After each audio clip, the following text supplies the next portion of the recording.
안녕하세요. 성경 공부 시간입니다. 주 예수의 생애 31번째, 지난 회에 이어서 요한복음서 6장 1절부터 15절, 그리고 26절부터 36절, 또 건너뛰어서 61절부터 69절까지의 말씀을 읽겠습니다. 오늘의 제목은 예수를 버린 사람들. 그런데 너무 기니까 지난 회에 읽었던 거의 5천 명이나 되는 사람들을 먹이신 이야기는 건너뛰고 26절부터 같이 읽겠습니다. 예수께서 대답하여 이르시되 내가 진실로 진실로 너희에게 이르노니 너희가 나를 찾는 것은 표적을 본 까닭이 아니요 떡을 먹고 배부른 까닭이로다. 썩을 양식을 위하여 일하지 말고 영생하도록 있는 양식을 위하여 하라. 이 양식은 인자가 너희에게 주리니 인자는 아버지 하나님께서 인치신 자니라.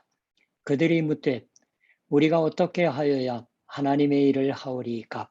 예수께서 대답하여 이르시되 하나님께서 보내신 이를 믿는 것이 하나님의 일이니라 하시니 그들이 묻되 그러면 우리가 무엇을 보고 당신을 믿도록 행하시는 표적이 무엇이니까?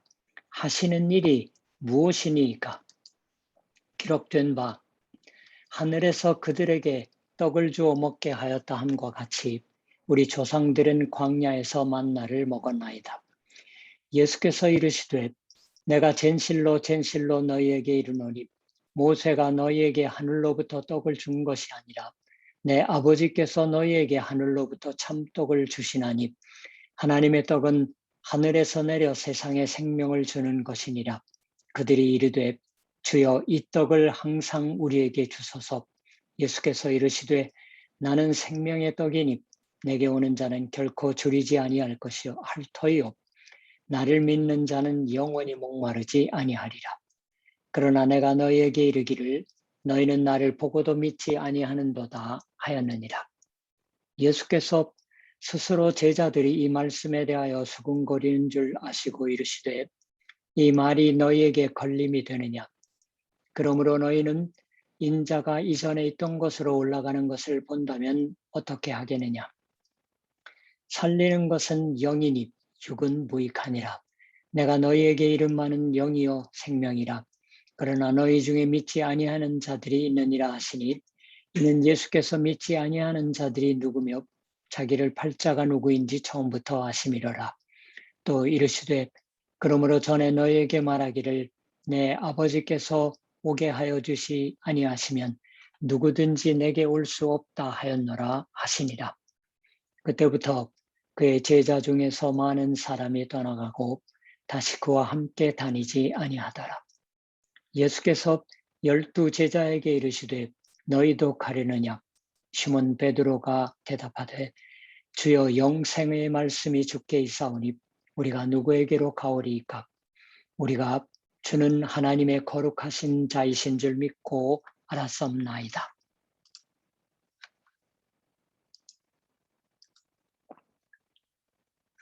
지난 요한복음서 6장을 지난번에 읽은 데 이어서 그 다음을 같이 읽었습니다.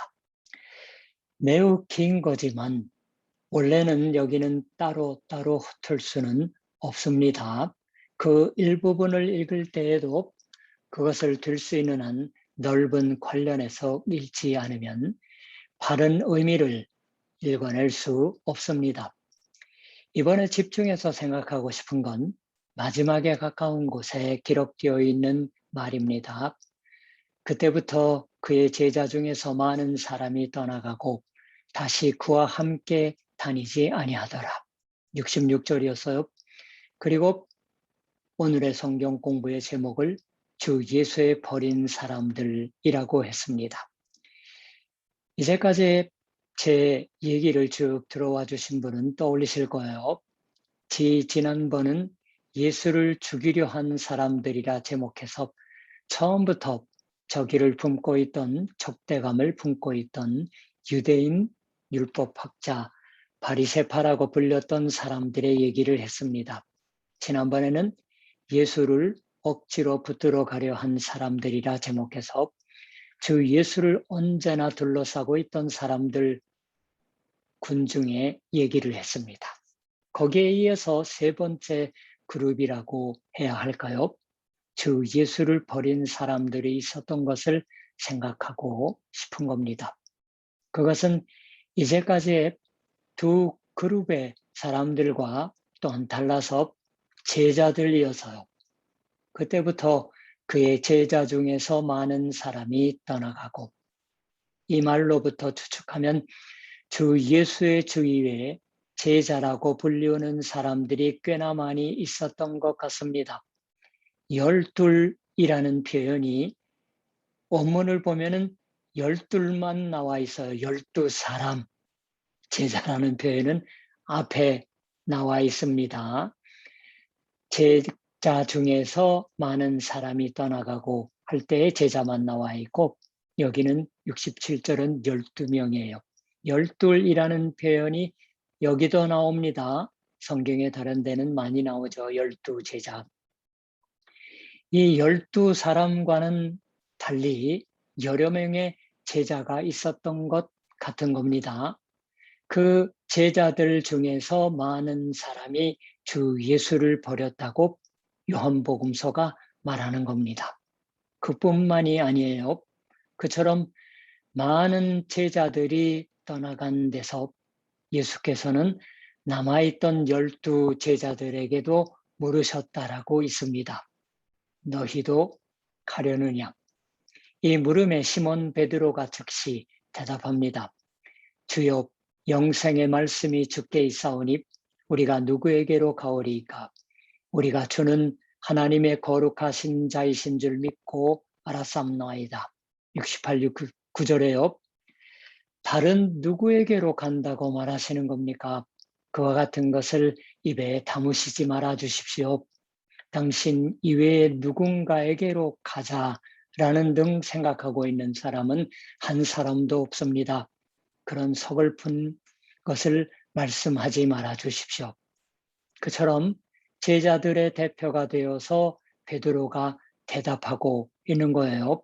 그러나 이제부터 더욱 주 예수의 걸음걸음을 배워가면 알 수 있는 것처럼 실은 여기서 가슴을 펴고서 대답하고 있는 베드로도 주 예수께로부터 얼마 안 있어 떠납니다. 여기서 이미 이 베드로의 대답에 이어서 주 예수께서 말하셨던 것처럼 우리라고 베드로의 대답하고 있는 이 우리, 즉 12제자 중에는 가롯 유다가 포함되어 있었습니다. 정말로 예수를 버리고서 주 예수를 배반해 버렸던 유다가 12명 중에 있던 겁니다.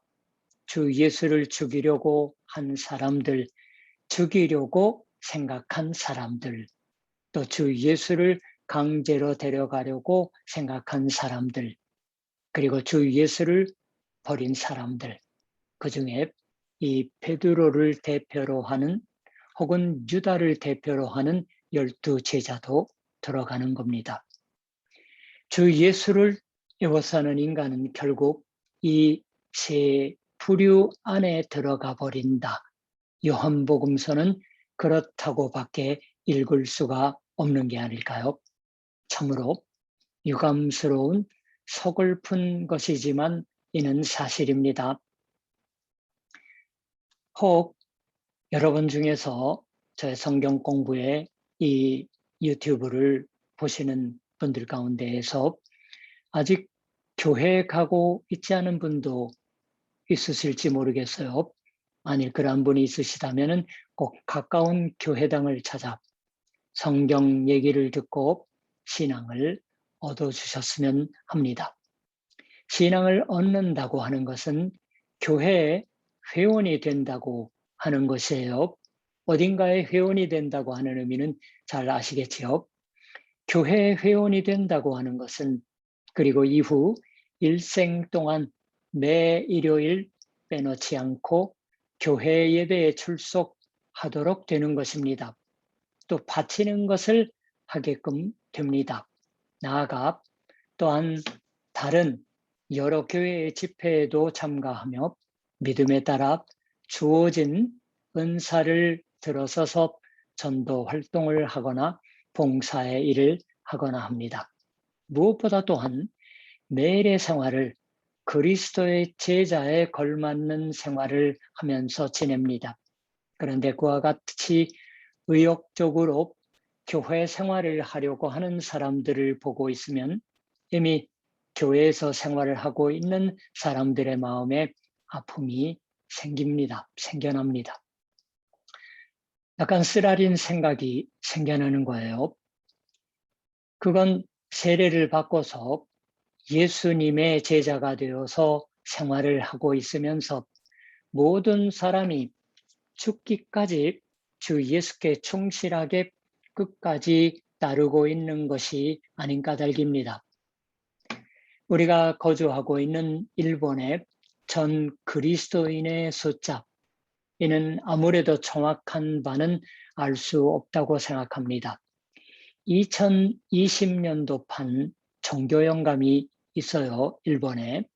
일반적으로 일본의 인구를 1억 2,600만 명가량으로 헤아렸을 때 그 1.5%, 190만 9,757명이라고 나와 있습니다.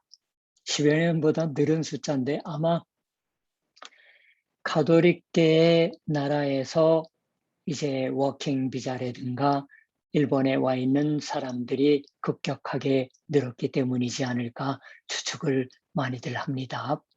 그렇지만 190만 9,757명이라고 나와 있어도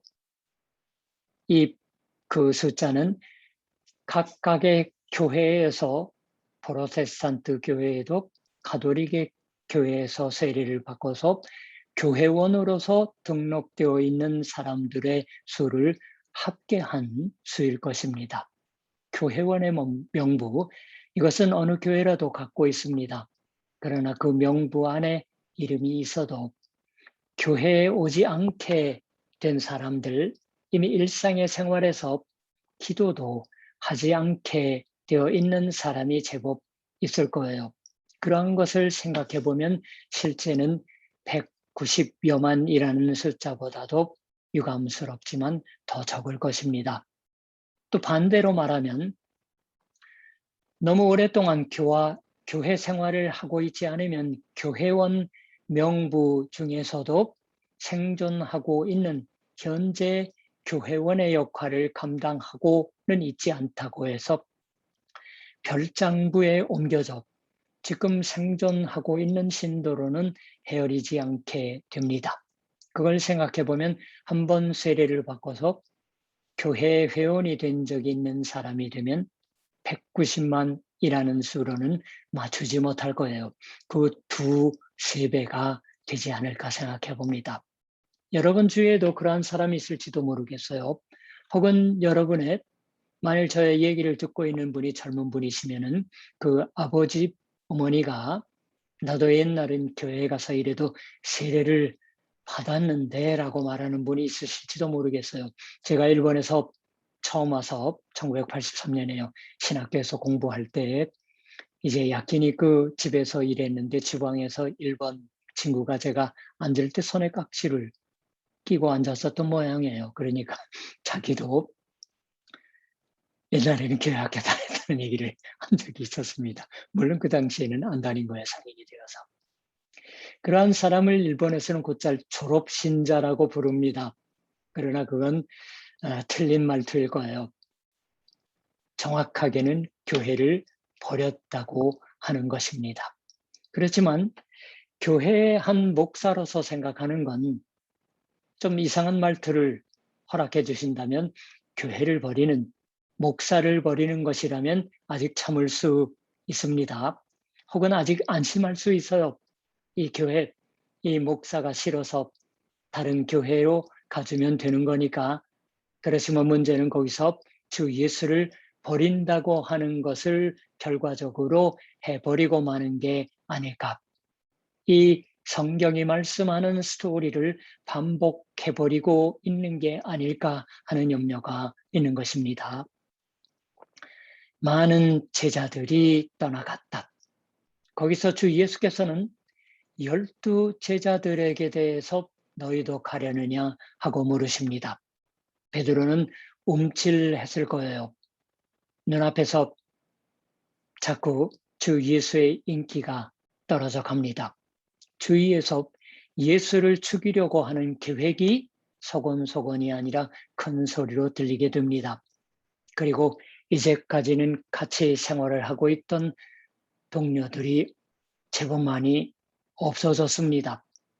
12 제자 쪽이 소수였음에 틀림이 없는 거예요.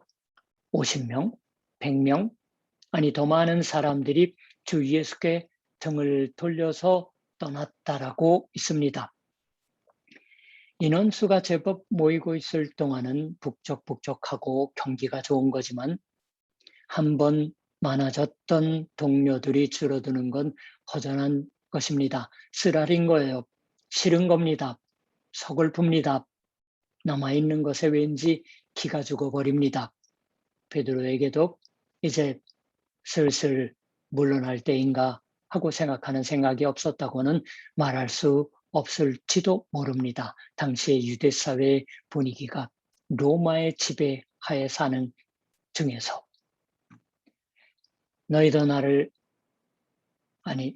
너도 떠나려 하는 건가? 너도 나를 버리려고 하는 건가? 내게서 떠나고 싶다고 생각하고 있는 건 아닌가? 주 예수께서는 언제나 우리에게 묻고 있으십니다.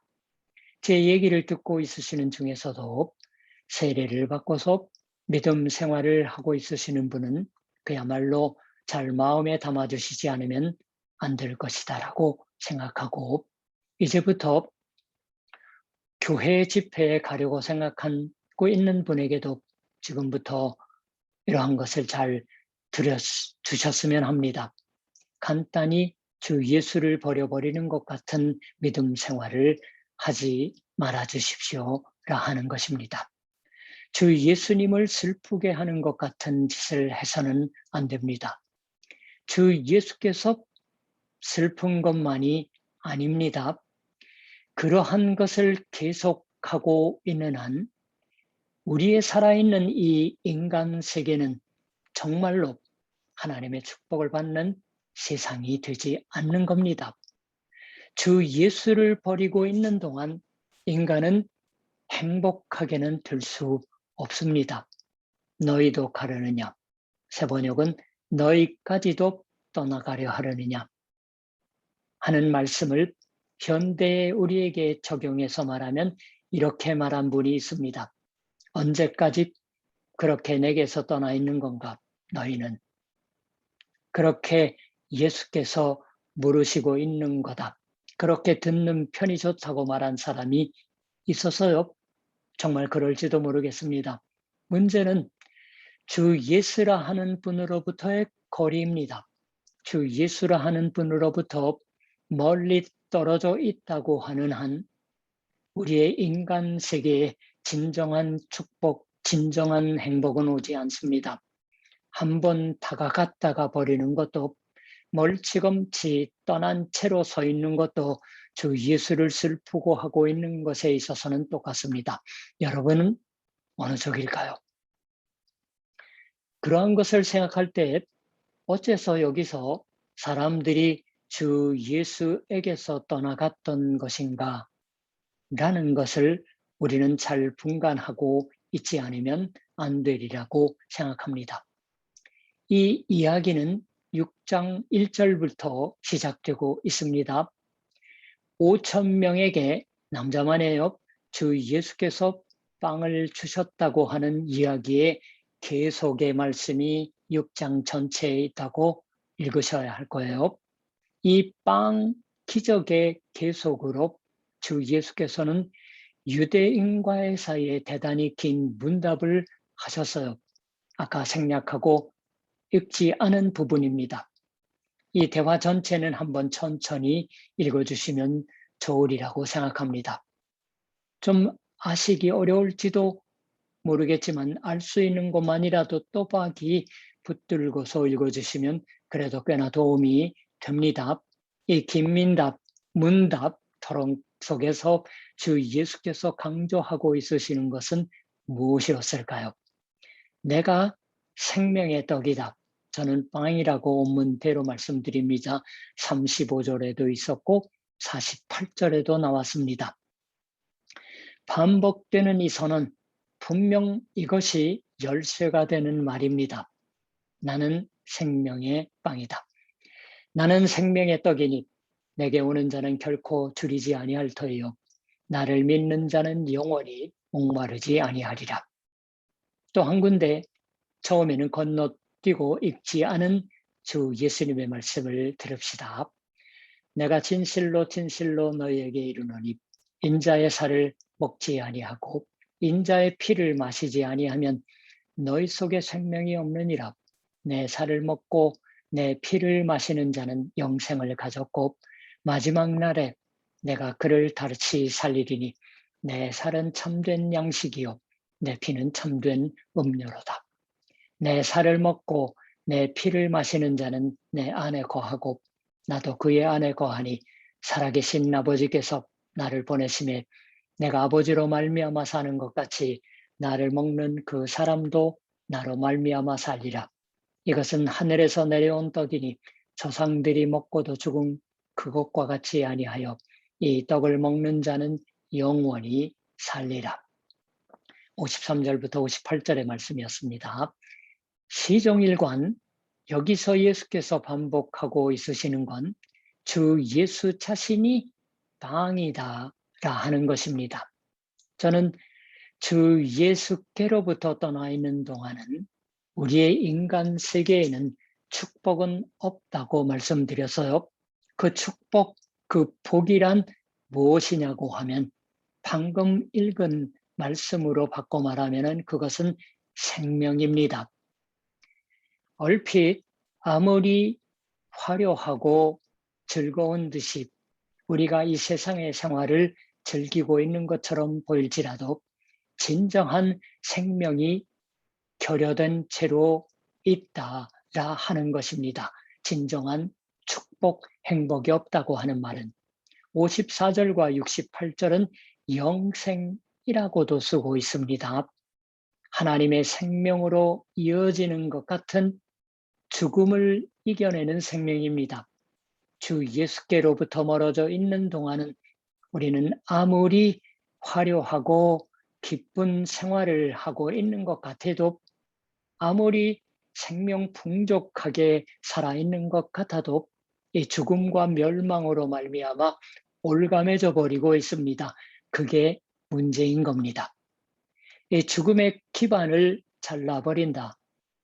지난주일부터 주일 예배의 작은 주제를 인생의 기반이라고 말씀드렸지요. 죽음의 기반을 잘라버린다. 멸망에 이긴다. 우리는 영원 생명으로 사는 그것이 어떻게 될 수 있는 건가? 주 예수라 하는 분을 먹고 마시지 않으면 안 됩니다.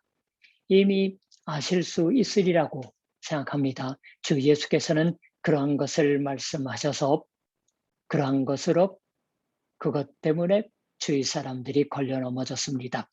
주 예수에게 진저리를 내서요.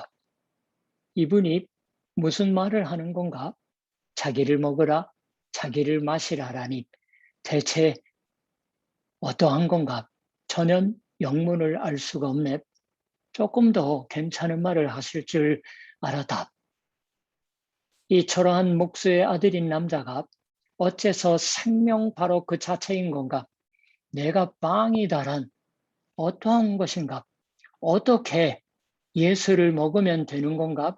어떻게 마시면 되는 건가? 이 무슨 황당무계한 말을 하는 사람일까? 이리하여 사람들은 주 예수 바로 그분 자체에 화를 내고 물러갔던 겁니다. 어쩌면 주 예수를 버린 제자 중에도 주 예수를 강제로 데려가서 왕으로 삼으려고 생각한 사람들과 마찬가지로 이 말과 힘으로 예수께서 군림했을 때 훨씬 이전부터 예수님을 수행하고 있던 자들로서 우리도 또한 저한 기분을 맛보자 그러한 것을 생각하고 있던 사람도 있었을지도 모릅니다. 그런데 어떻게든 해서 왕으로 삼으려고 한 사람들의 요구를 일축해 버리셔서요. 지체 없이 도망쳐 버리셨습니다. 지난 15절까지 읽은 말씀에서 있었죠. 그리고 그 후에 무엇을 말하냐고 하면 자기가 왕이다. 그렇게밖에는 말씀하시지 않습니다. 주 예수는 그렇게 말하시는 거였어요. 나를 믿으라. 내가 지금 여기서 이렇게 하고 있다고 하는 것, 바로 그것이, 그 자체가 하나님이 살아 일하고 있는 것의 표적이 아닌가. 본문은 사인이에요. 사인. 그 하나님의 은혜를 내가 주는 대로 받으면 좋지 않은가. 이러한 읽기 어려운 말씀을 주 예수께서는 말씀하고 있으십니다. 하나님께서 보내신 이를 믿는 것이 하나님의 일이니라. 주 예수를 믿는다. 그것이 하나님의 일을 한다고 하는 것입니다. 혁명운동을 하는 것도 아니며 무언가 유별난 멋진 것을 잘 해낸다고 하는 것도 아니라 내가 여기 있다. 이 나를 하나님이 보내주셨다. 그걸 믿을 뿐이다. 아멘 하고 말하기만 하면 된다. 거기로부터 생명이 시작된다. 하나님의 뜻에 따른 일이 시작된다. 주 예수께서는 그렇게 말하시는 겁니다. 그 말씀을 들으면서 제자 중에서 많은 사람들은 주 예수를 버려버렸습니다. 베드로가 말합니다. 영생의 말씀이 주께 있사오니 우리가 누구에게로 가오리이까? 우리가 주는 하나님의 거룩한 자이신 줄 믿고 알았었나이다. 우리도 그 말을 우리의 말로 삼기를 소원합니다. 그리고 베드로도 또한 나중에 주 예수를 버렸던 것처럼 우리도 잠시가 될지라도 주 예수를 버리는 일 없이 죽기까지 주 예수를 따라 살아가는 자가 되고 싶다고 진심으로 기도로 하고 원합니다. 기도하시겠습니다. 하나님, 주 예수께서 많은 사람들에 둘러싸여 문답을 오랫동안 하신 요한복음서 6장의 내용을 우리가 더듬어 보았습니다. 하나님, 얼마나 스승 되신, 선생 되신 예수께서 잘하면은 참으로 낙담이 컸지 않을까 생각합니다. 다시 일어설 수 있을까 하고 조차 생각하게끔 됩니다. 그러나 예수께서 들려주신 말씀처럼 나를 보내신 이를 믿는 것이 하나님의 일을 하는 것이다라고 말씀하신 것처럼 우리가 성찬에 참여하며 하나님, 오늘의 이 말씀을 늘 떠올리면서 주님의 놀라우신 참된 축복과 행복 속에 참 생명 속에 살아감을 이어가게 하여 주시옵소서. 감사드리며 예수님의 이름으로 기도드립니다. 아멘. 자, 다음번 성경 공부 때 뵙겠습니다.